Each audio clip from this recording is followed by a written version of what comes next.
Sheets that zip into the actual canopy so kiddos can't burrow underneath and potentially get entrapped in the slats underneath. You can't maybe see it from that angle, but we also have what we call our Dream Hub that comes with a video monitor. You can see it on this handheld monitor all times, make sure the child is safe, they're sleeping. Also comes with a sound machine and lights to create a sensory environment where kiddos can down-regulate and get sleep at night. And the outcomes we see, our kids go from sleeping a couple hours a night to 8 to 10 hours a night, and parents have peace of mind that their children are protected and safe.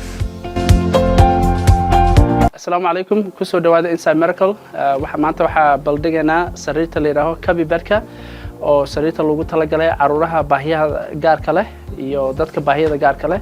Marka sariirtan waxay ka caawinaysaa in ilmaha ina maarta habeenkii si fiican u sooxdaan, waalidiintuna ku nastaan habeenkii ay labadaba ku wada nastaan.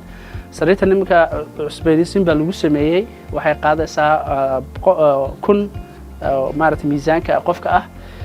marka waa sariir full size ka maarta weyn geesaha way ka xirmataa marka saas ay u egtahay sariirtu kamarad baa la socoto oo bahalka laga maamulo iyo aabkaba arinta kalena maarta anaga company ahaan Inside Miracle waa niga caawinayna processka sida maarta loo soo waraaqadaha looga baahan yahay takhtarka informationka loo baahan yahay insurance-ka ina maarta anaga u submit gareyno marka sariirtana maarta aan marka ogolaashaha takhtarka insurance-ku soo ogolaado ina marka ni soo dirno sariirtii ni keeno ni rakibno oo marka loo tababaro sa loo isticmaali lahaa iyo sa loo sariirta ilmaha si safe ilmaha lagu seexin lahaa marka ku soo dhawaada Inside Miracle wixii su'aalo na soo wacan. Hi Craig, welcome. Hello, yes. Could you tell us about the Cubby Bed? Yes, so the Cubby Bed is for kids with special needs who might have safety concerns or sleep challenges to create a sensory environment for them where they're safe, they're not going to elope, be able to injure themselves, and really gives parents peace of mind their child's safe.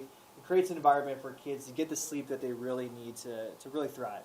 Awesome. And then could you tell us about the difference between this new Cubby Bed 2 rather than the previous Cubby Bed? Yeah, so we basically took a lot of the feedback that we got from families and from providers like you all, and a few major updates. So kind of minor things, but the zippers are more durable and stronger.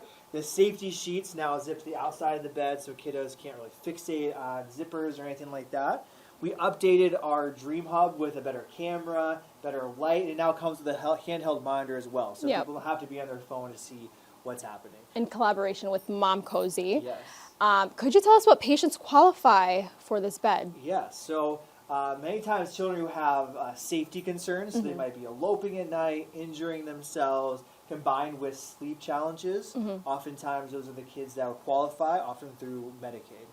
Awesome. Thank you so much. Yes, thank you. kusoo dhawaada munaasabadan gaarka ah ay idin soo qaban qaabisay shirkadda Inside Miracle waxaa maanta loogu talagalay in ay soo bandhigaan sariirtan the Cubby Bed waa sariir loogu talagalay ilmaha baahiyaha gaarka qaba habeenkii hurdada ku dhiban waalidiintana waxay aad uga caawinaysaa ilmahaas inay habeenkii hurdo fiican helaan sariirta waxaa la imaada shaashadan oo waalidka kala socon karo ilmaha hurdadiisa uu daawan karo uu maqli karo codkiisa shaashadana u jeedaan waalidku uu saag dhigi karaa wuxuu kala soconayaa ilmaha uu arkayaa uu maqlayaa